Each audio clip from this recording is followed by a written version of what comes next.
انبیاء کرام علیہم الصلاۃ والسلام ہے تو ولا تقربا هذه الشجرۃ، اس درخت کے قریب نہ جانا.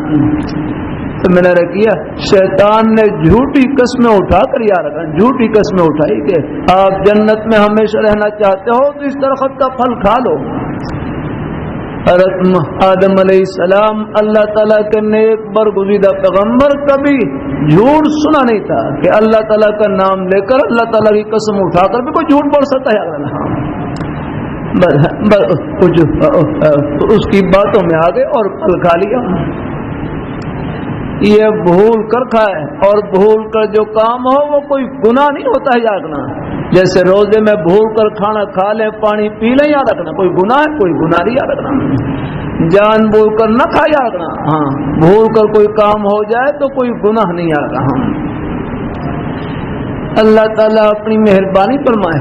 اس لیے نیک عقیدہ بھی یاد رکھیں کہ تمام کے تمام انبیاء کرام علیہم الصلاۃ والسلام گناہوں سے معصوم پاک اور صاف ہوتے ہیں. بقول حضرت مولانا اجمل خان صاحب رحمۃ اللہ علیہ کے کہ نبوت کا دامن اتنا پاک اور صاف ہوتا ہے اگر اس کو پانی میں بھگو کر نچوڑا جائے جبریل عرش سے آ کر اس سے وضو کرے، اتنا پاک اور صاف ہوتا ہے.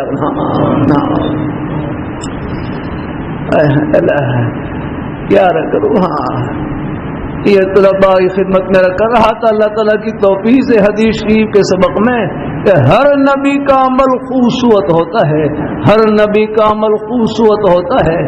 یہ خوبصورتی ترقی کرتی رہی حتیٰ کہ آخر میں ہر نبی کا عمل خوبصورت ہوتا ہے.